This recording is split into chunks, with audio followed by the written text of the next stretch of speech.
Govinda, Govinda, Govinda, Gokula Nandana Govinda.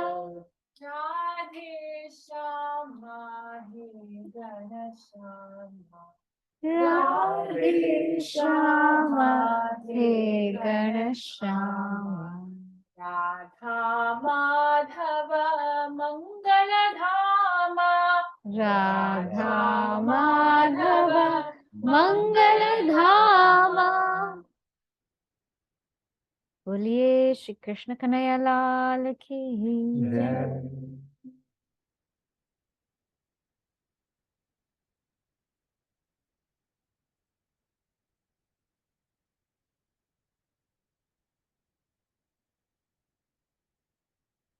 We have 2 more minutes if someone wants to sing one more song.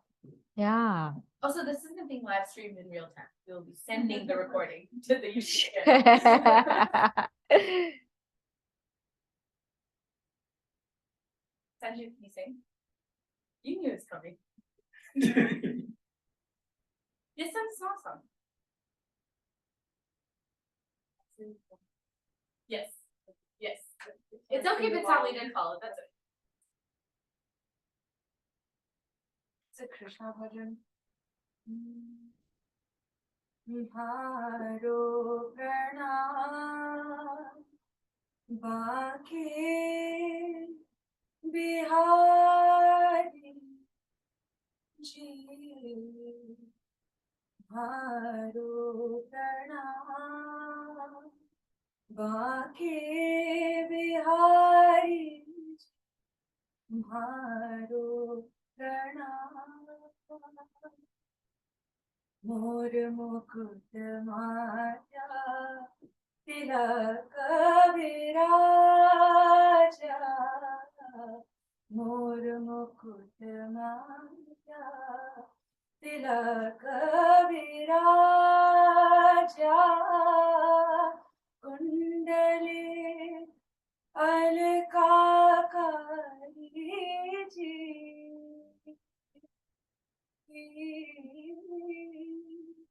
कुंडली अलकाकारी भारो प्रणाम Banke Bihari.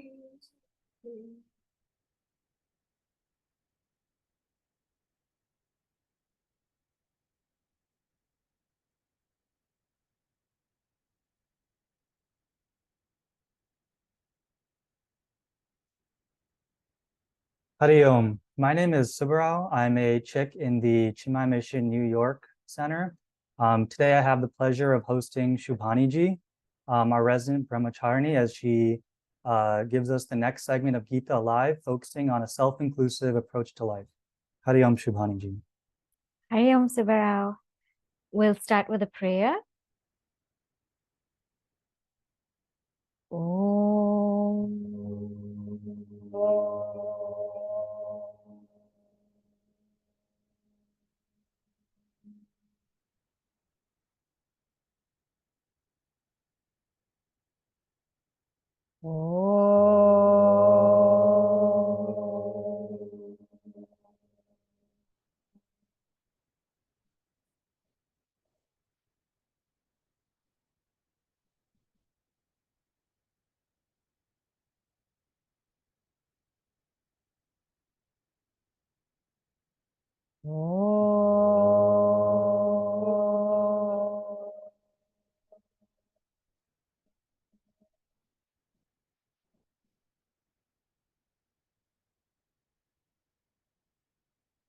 Om Sahana Vavatu Sahanau Bhunaktu Sahaviryam Karavavahai Tejasvinavadhitamastu ma vidvishavahai.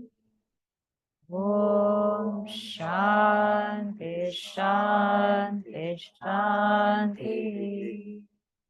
Samasta Jana Kalyani Niratam Karunamai Namami Chinmayam Devam Sadgurum Brahma Vidvan.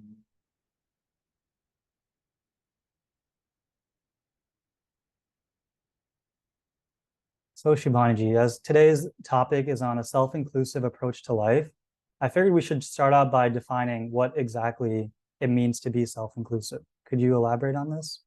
Sure. Being self-inclusive means not only thinking about ourselves, but also thinking about others. And not only thinking about others, but also thinking about ourselves. It basically stems from a belief and from a firm understanding that we are all one. All of us are one.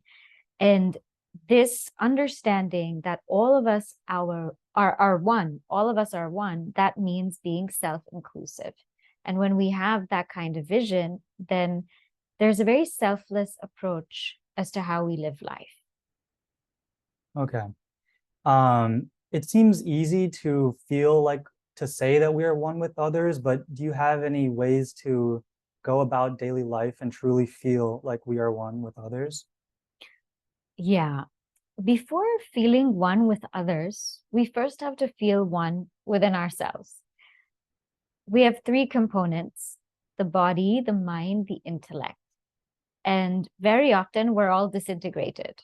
Our body wants to do something, our mind something else, and our intellect is telling us to do something completely different. For example, our intellect may say, wake up early. You must wake up early. But the mind will say, I just feel like sleeping in bed right now. And it's the weekend and nobody knows. So it's okay. And the body feels incredibly lazy. And therefore, we're disintegrated. We don't even know what's going on with us. And we feel at unease and at unrest. So as long as we're feeling unintegrated, it's very, very difficult to feel one with somebody else, because I don't feel one.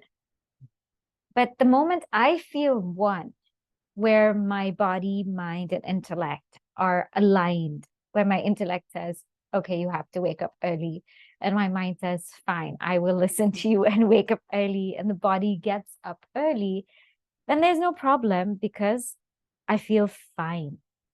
And when I feel fine, I have that ability to think about others. But when I don't feel fine, all I'm thinking about is, why didn't I get up early? Why am I such a wreck? Why is it such a mess? Why can't I get things in order? All I'm thinking about is myself.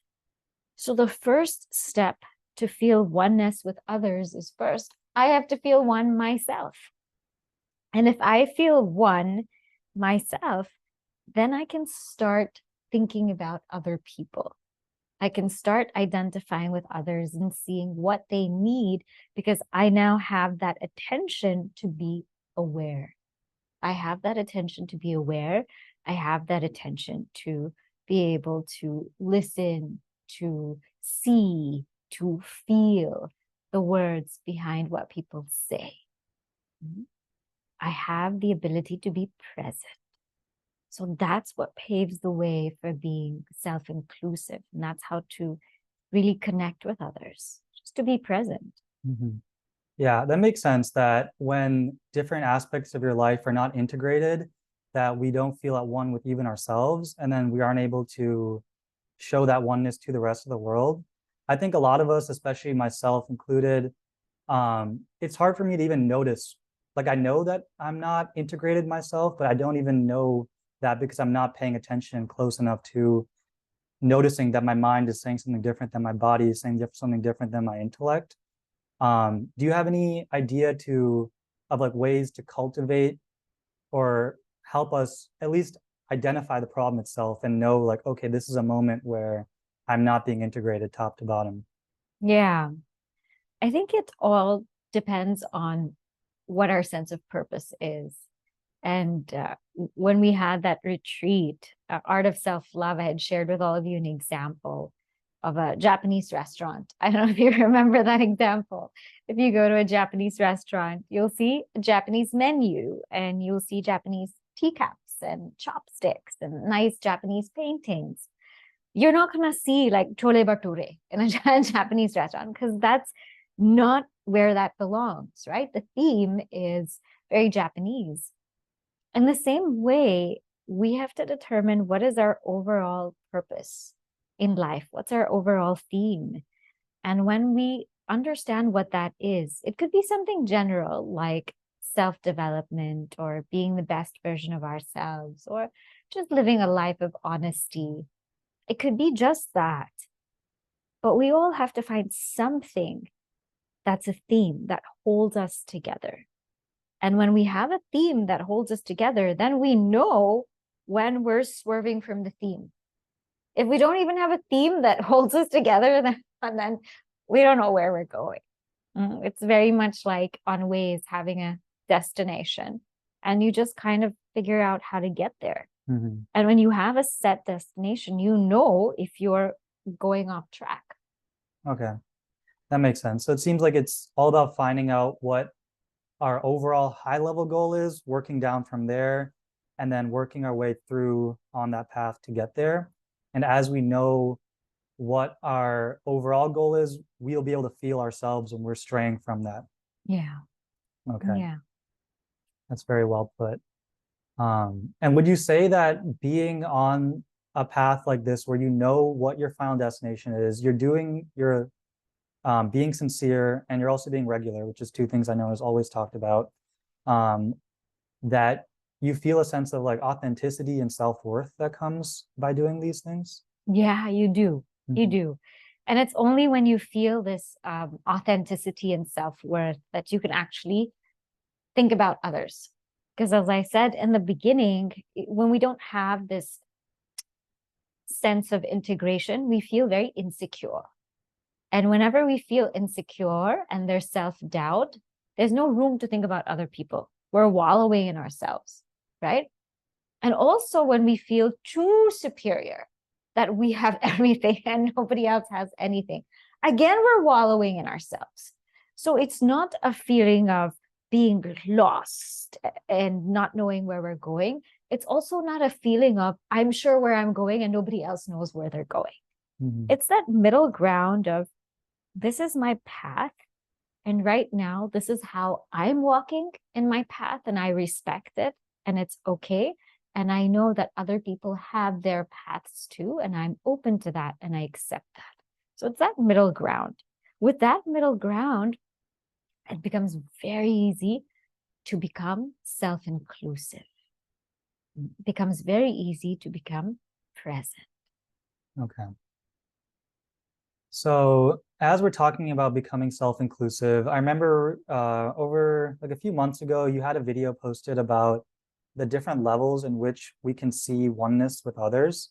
I thought that was a really good video because it talks about very practical day-to-day things that we can think about that really help us feel one with others. Do you mind going through any of those levels or other just like ways that we can, like mental crutches that we can do to think about to help us like continually evolve? Sure. So the first thing to know, there's so many different levels of how we are one, but I'll go step by step and we'll try to think about it.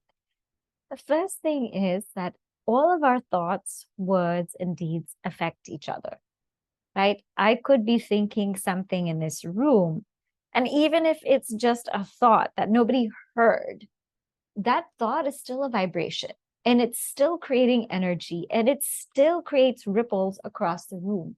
And that's why we feel oftentimes when we walk into a certain place, we feel the energy. Like, this place has good energy. This place, I don't even want to walk in.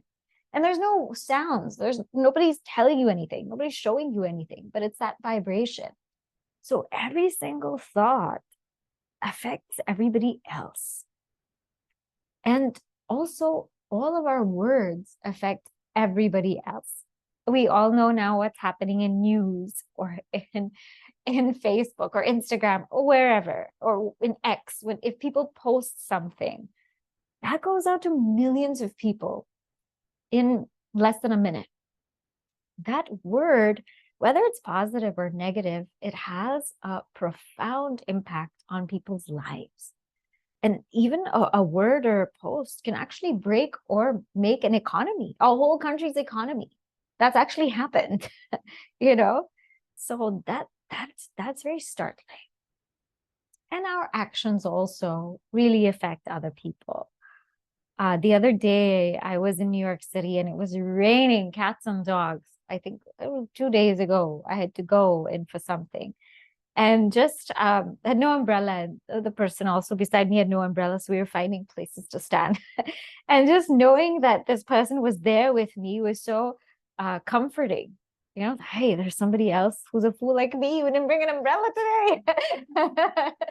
I feel so bad. And we were just talking it out and seeing, okay, is the rain gonna stop? You know, just having that presence also makes such a difference, even if it's a silent presence. So the first level is everyone affects everybody, whether we like it or not.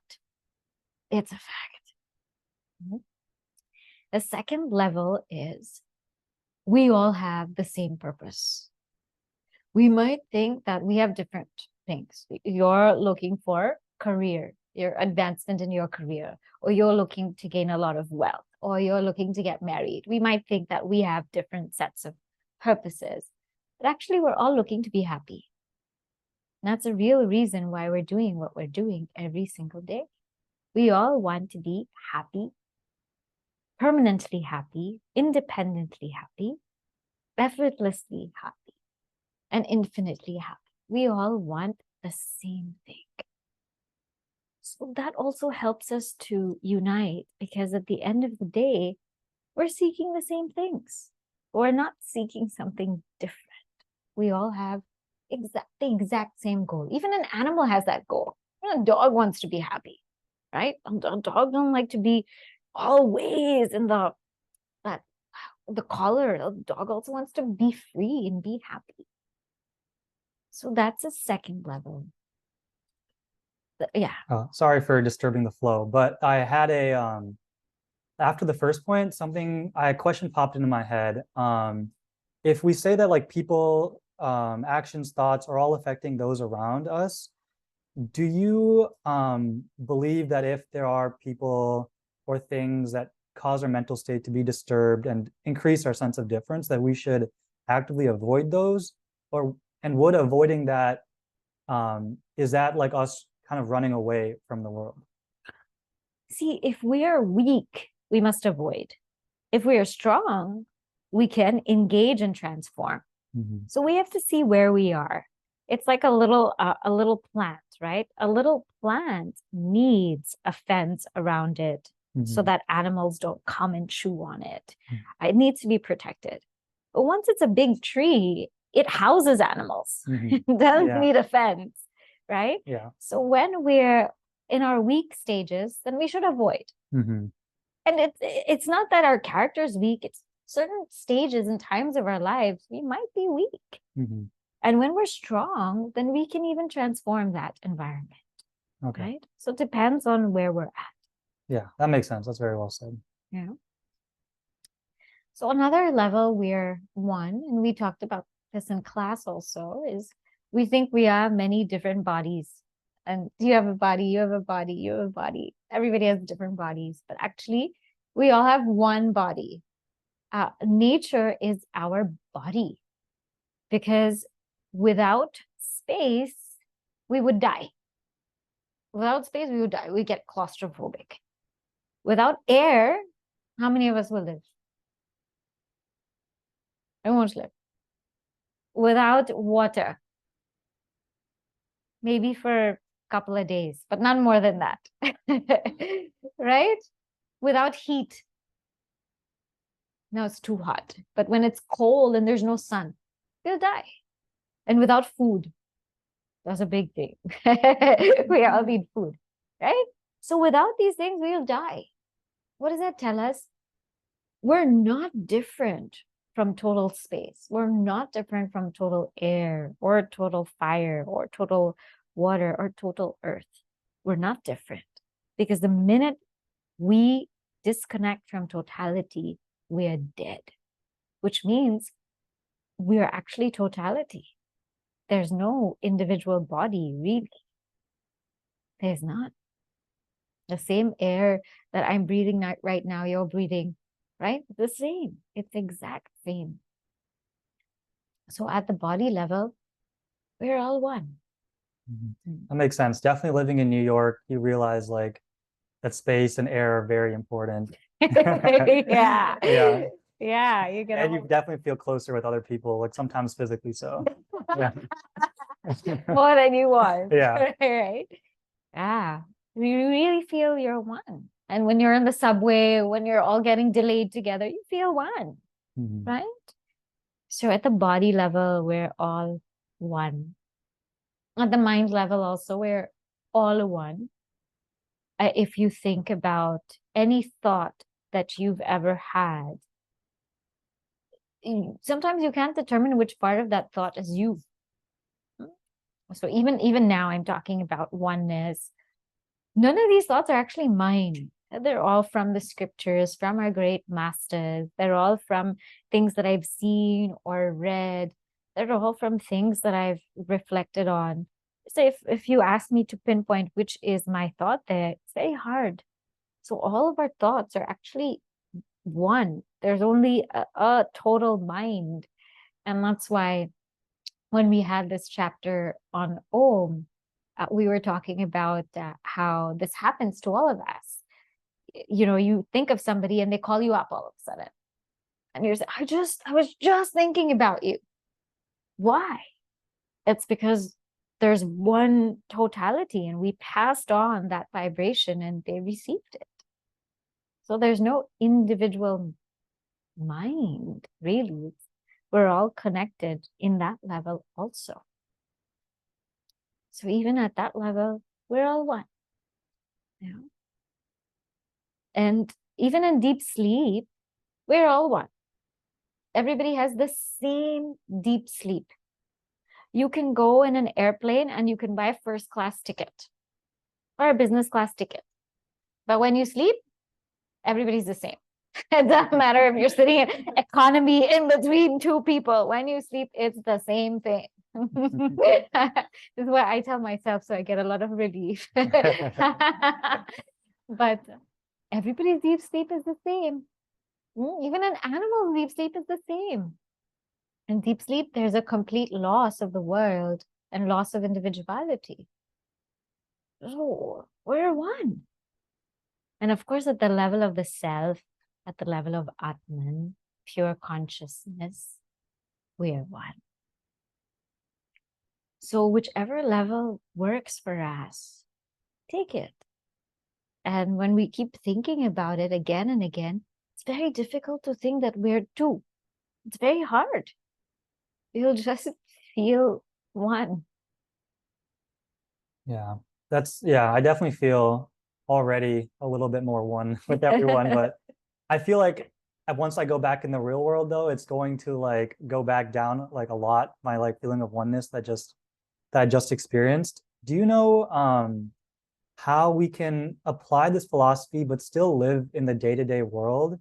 I'm not saying they're necessarily incompatible. It just, I think at my mental, like where I'm at right now, it's hard to like interact in the real world and without seeing any differences, or like, again, this whole like the way I'm even framing it might not be correct, but um, like you still need to go call people by their names, which will make you feel a little bit of difference there.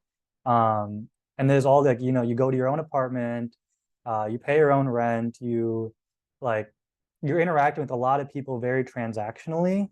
How can you keep this vision going even when you're in the real world is, I guess, one question. And similarly, how do like the Mahatmas who are rooted in this knowledge and are rooted in this feeling of oneness, how are they able to go forth and interact in the world? Sure. So, of course, we're still going to see differences in names, in forms, in people. We're still going to have our own apartments, our own jobs and careers. But the main thing is to be grounded on the fact that we are one and start from there. So that's why we say Namaste or Hari Om, to remind us that, hey, the divinity in you and me are one.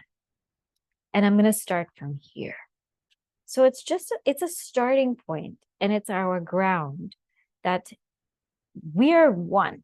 And I'm going to start from this and then transact as we need to transact, right? So it doesn't mean that we have to treat everybody the exact same way. It's just that the same oneness in me is there in you. Now let's work together, or let's speak together, or let's share things together, or let's eat together.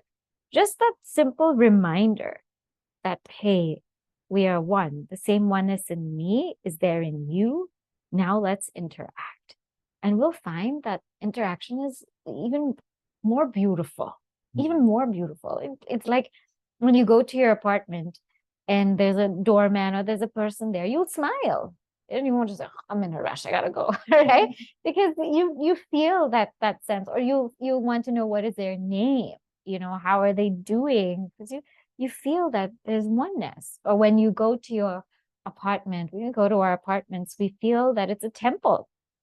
This earth is same as me, this water is same as me. And so if we drop water, then we feel so bad because that's Varuna Devata. And that same Varuna is in me. Those feelings will start to come where we will feel very odd and weird if we do something wrong. And the great Mahatmas also, you will find that they're very aware of how they live their lives. And it's very simple, and they don't waste things unnecessarily or cause unnecessary chaos because they feel that oneness. Just to illustrate the stark difference, I'll give you an anecdote about Puja Gurudev. And once there was a brahmachari who did something really wrong, and Gurudev yelled at him like anything, to put him in his place because he did something really wrong. And then the next minute, a young girl came to Gurudev and gave him a flower. She's so cute. She said, "Here's a flower for you." So one angle of Gurudev just showed immense anger. And then the next moment, this little girl comes up to him and he just turned and smiled and said, "Oh, so cute. That flower's so pretty like you." Now, this is a great Mahatma. In both, he sees oneness, but he's not pampering the brahmachari. And he's not yelling at that young girl. He's doing exactly what is required for both to evolve and grow. And that's how Mahatmas see oneness. They do exactly what's required for everybody to evolve and grow. It might not appear like that to us, because what do we know? But in their lens, they know exactly what they're doing. Yeah, that makes a lot of sense. I know most of us, though, we should always be trying to control our anger. Like, we should never be the ones, like, we should always be trying to reduce it. But I'm sure Mahatmas, like, they use it properly and in the right times. So a question that also I had is, I know a lot of people believe that feeling oneness and the emotions that come with it, like being compassionate, being kind, means you can't, quote, like, succeed in life. I know their definition of success is like usually very materialistic and is already very different than like a spiritual sense of success. Do you believe, though, that feeling the sense of oneness is like necessarily a hindrance to succeeding in the material world? This is something that I recently read a text from Swami Tejamayinanda that said that it's not necessarily always true, because even if you see in like gangs, right, they have a fierce sense of loyalty to each other. So even like the criminals have a sense of code and ethics. Yeah. So would you say that? So my question is, like, what are your thoughts on this? Sure. I mean, you can succeed materially without feeling one with others, but it's just really not going to last. Because when you feel one with others, you bring others up with you, and the success is greater because everybody supports you. Success is very different when everyone's supportive of your success.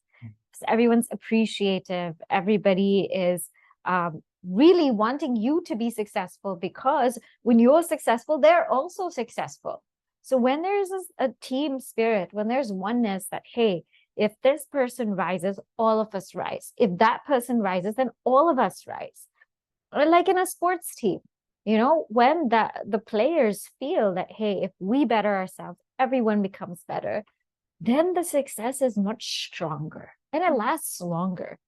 And everybody's in good spirits, as opposed to somebody trying to lift themselves up and not bring everybody along with that. That doesn't last very long. And people don't like to work with people like that. I'm sure everybody has experiences in your work, right? When there's somebody like that, just trying to lift themselves at the cost of other people.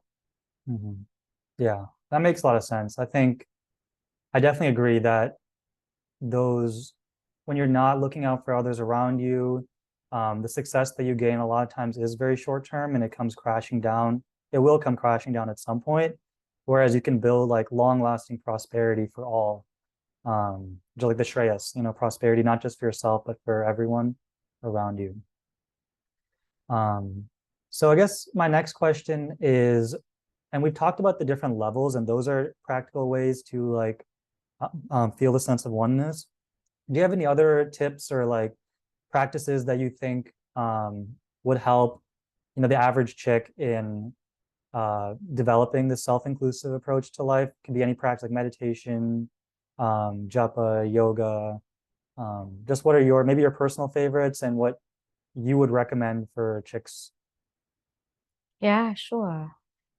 So one method of developing really a self-inclusive approach to life and thinking about others, I find very helpful is gratitude.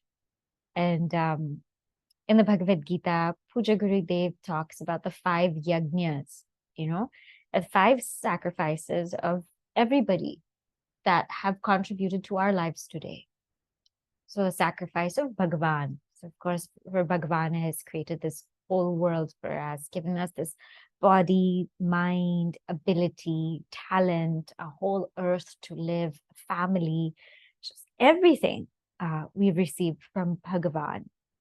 And then if we think of the sacrifices of our rishis, they've really done so much to preserve our scriptures, to write it down, to translate it, to simplify it, to share it with us. I mean, I always think about if we didn't have this knowledge, then where would we be? What would we do? Life would be immensely difficult. And that gratitude to our rishis, that just keeps me alive and going every single moment. And gratitude to our parents who've given us so much. And we don't think so much about walking, right? Everybody just walks. If you're a New Yorker, you just walk. But really, how much time did it take to teach us how to walk? How much time did it take to teach us how to eat? We just eat. But how much time did it take to teach us that? How much effort did it take to teach us how to talk? We just go on recording. But our parents sat there and said A, B, like they said se, anar, se, they said all of that. And you stop to think about it, you're like, wow, that's amazing.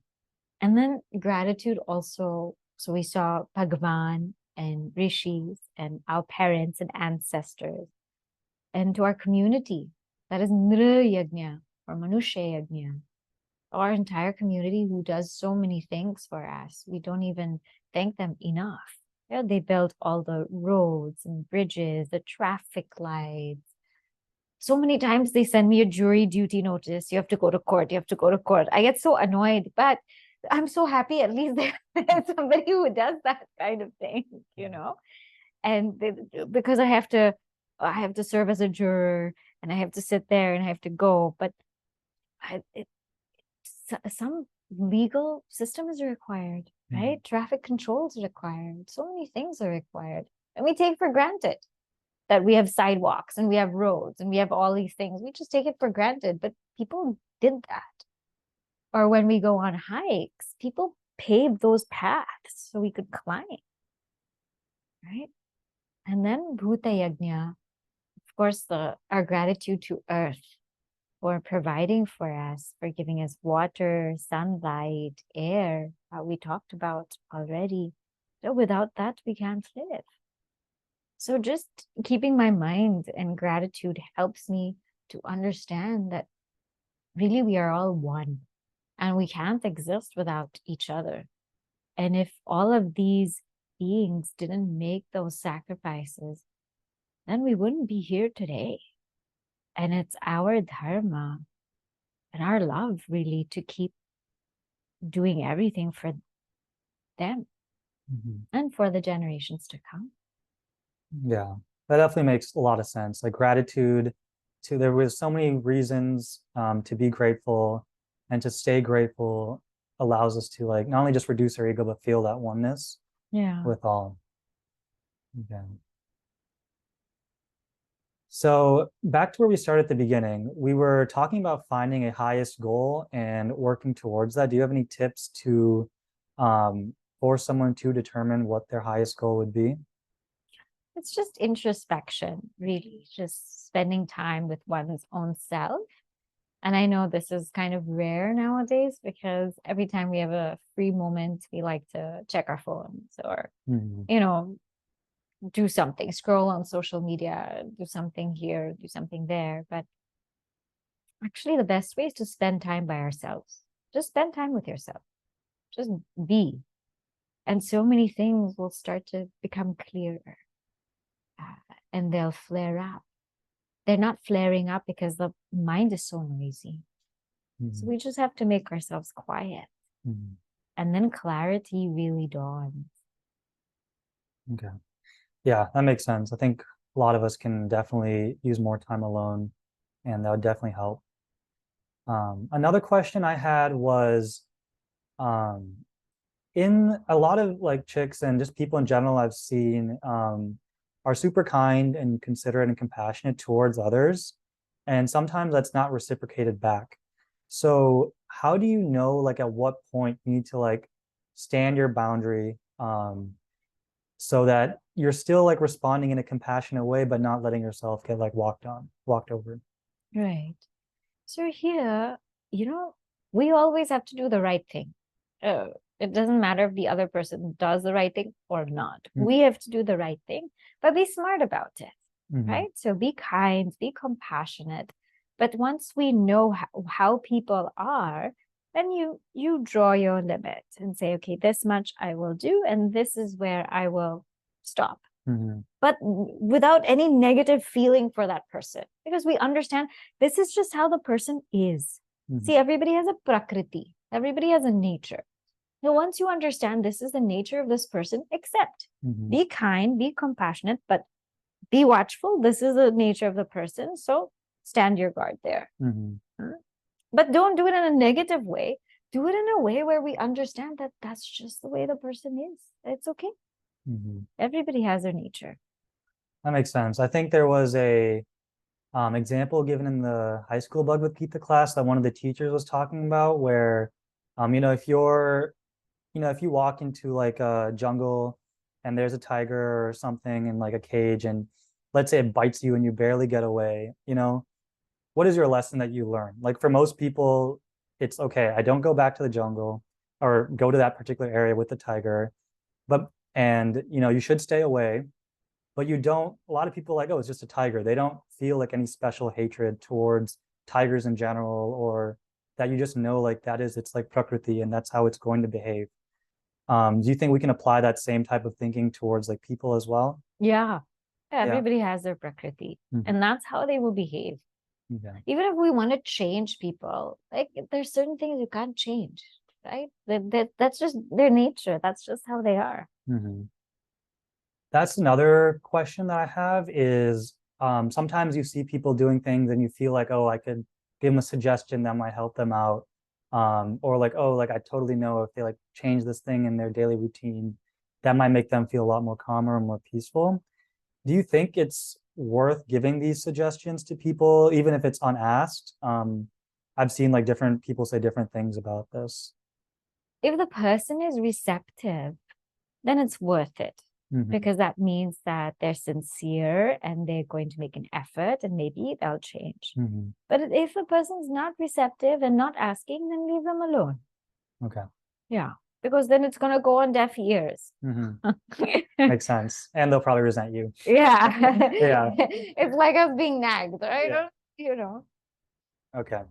That makes sense. I think that's all the questions I had. Before we move on to questions from the general chick community, is there anything else that you had in mind or you wanted to talk about, Shubhani ji? No, I think that's all. Being self-inclusive really just means seeing ourselves in everyone and just being present and aware about what we think, we say, and what we do, and understanding that we are part of a world that's interdependent. We really, really cannot exist without each other. So when one rises, everybody should rise with them. It doesn't make sense for us to try to overpower or try to separate ourselves from totality, because we cannot. Mhm. Okay, thank you. Does anyone on Zoom, if you have questions, please put in the chat, or anyone in person have any questions for Shubhani ji?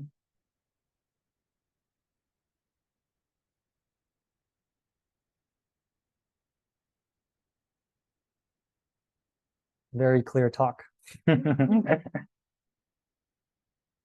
so Yeah, nothing on Zoom yet. You mentioned introspection, and I think we're also part of meditation is supposed to be working on. Do you mind reviewing what introspection means and what we're supposed to get out of it? yeah. So Shabar asked about introspection. What does it mean? And what are we supposed to get out of it? Right? So Guru Dev gives a very nice example that let's say you were cleaning your home. Yeah. And in your closet, you saw a dead rat. In your closet, you saw a dead rat. Now, what would you do with that dead rat? Would you leave it there?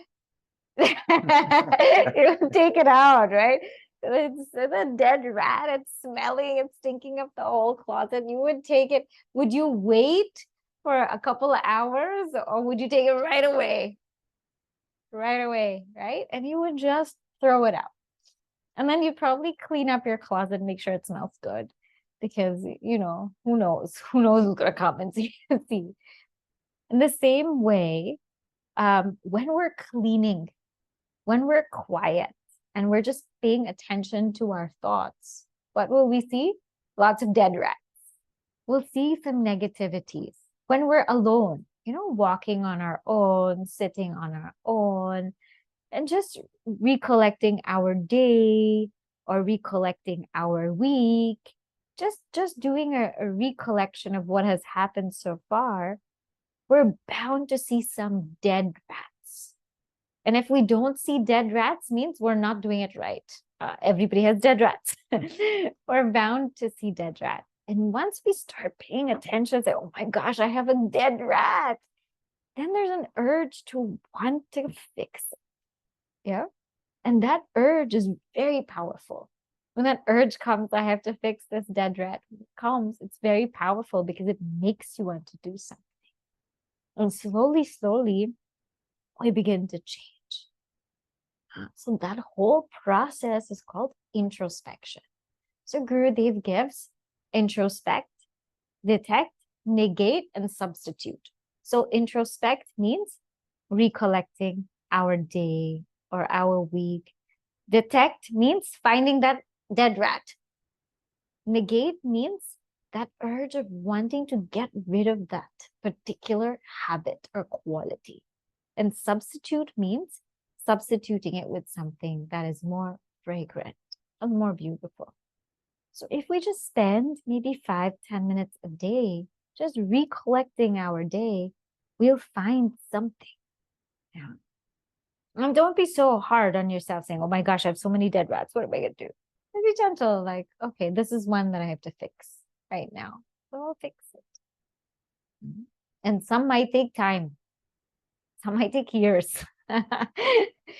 But it's worth it. It's worth knowing what we have to work on so we can work on. Yeah. Can I ask, you give it like a real life, a realistic example, a change that you saw in a seeker or in yourself? Yeah, sure. So I one of my big dead rats is I love to sleep. And this was seen ever since I was a kid. I could sleep for hours, like long hours, unheard of hours. And I didn't want to get up in the morning at all. Um, but as I grew and when I went and I did I did the Yuvavir course, we had to get up early. That was the rule. And because Swamiji was there, I got up early because Swamiji was there. So I had to get up and be in class.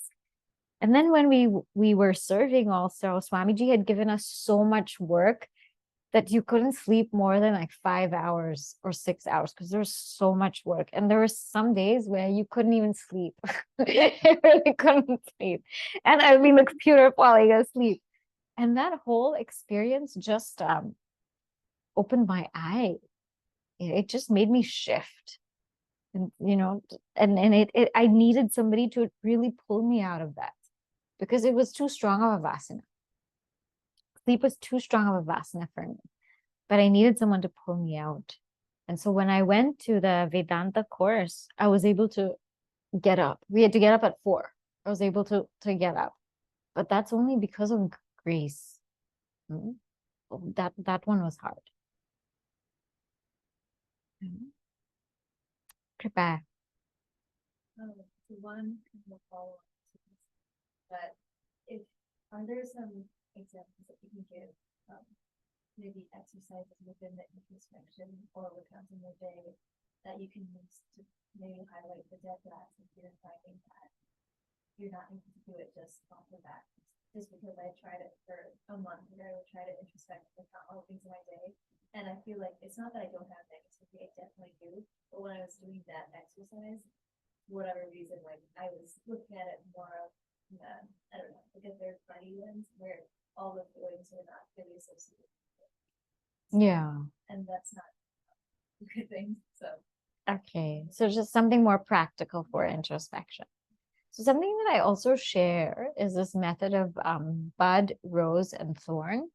And that's something that somebody shared with me. So first is to find in the day a thorn, something that I did that I should not do again. I should not repeat. And then something that's a bud, something I did, but I could improve upon. And then a rose, something that I did, which is good, I should keep doing. So even if we just spot these 3 things, right? Because sometimes we might get lost. We don't know what to look for in this introspection process. Even if we spot these 3 things, that's good. That's just being alert about how we're living our lives, which we don't even do anymore. And that's the saddest part. We're not alert about how we're living. And so we get caught up doing such crazy things.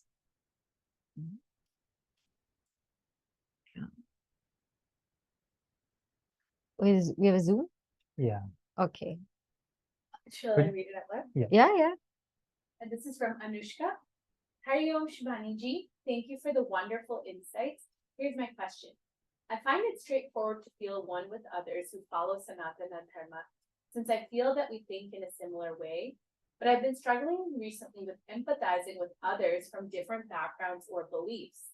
How can I work towards feeling the same empathy for all people, regardless of how I see their beliefs? Right. Okay. Hari Om Anushka. So, they see the beauty and the uniqueness in their beliefs. And that will help us to feel one. So they may not be following the same path as you. That's okay. But there must be something very unique in what they do and what they follow. And when you start to talk to them, you realize that, hey, what you're also doing is so similar to what we're doing. It's kind of like how there's so many different languages, but everybody understands a smile. right? It's kind of like how there's so many different kinds of music, but everybody understands silence. So there's always a point to meet. And we just have to find that point with others.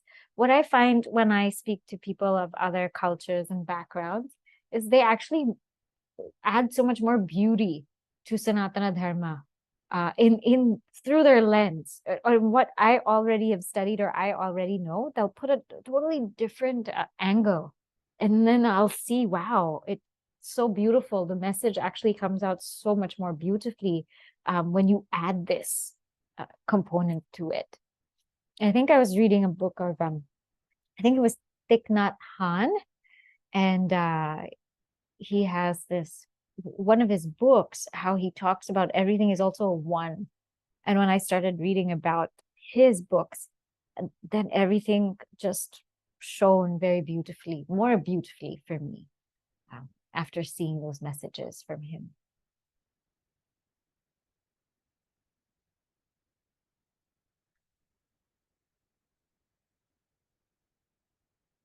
Shobhar, anybody else? Before I come to you. Oh, Nitya. Shubhani talked about the five people, well, Bhagwan, gurus, and others that we owe a debt of gratitude towards.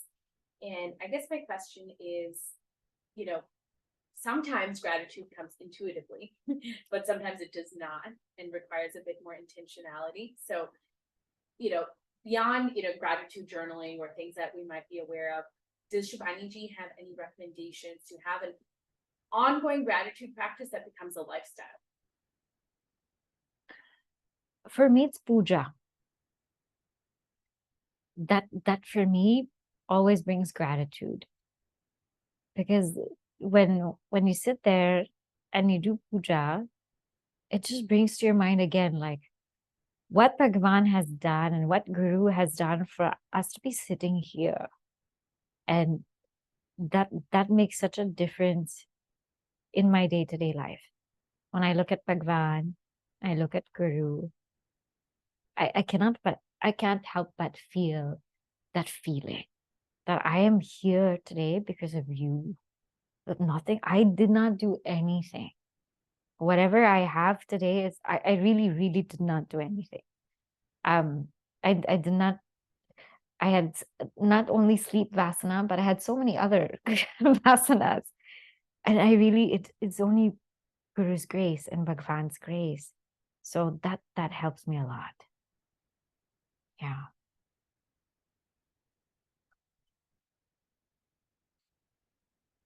If there's nobody else in Zoom, then we can go to Shabar. No? You'll skip it. Okay, good.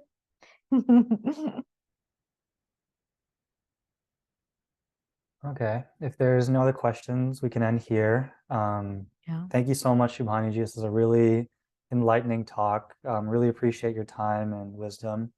So yeah, thank you. Hari Om. Thanks to everyone, all the other chicks who have joined and listened. Thanks to Subbarao and Maithili for setting this up, and to Nitya and Srikant for providing this place and space, and to all of you for coming on a summer evening. Yeah, and just being. Okay, we'll share the closing prayer. Om Purnamada Purnamidam Purnat Purnamudachyate Purnasya Purnamadaya Purnamevavashishyate. Om Shanti Shanti Shanti. Hari Om Shri Gurubhyo Namaha. Hari Om. Gratitude to Gurudev and Bhagavan, and to the whole Gita Live team. Thank you for this opportunity to reflect. Hari Om. Okay. You'll stop the recording.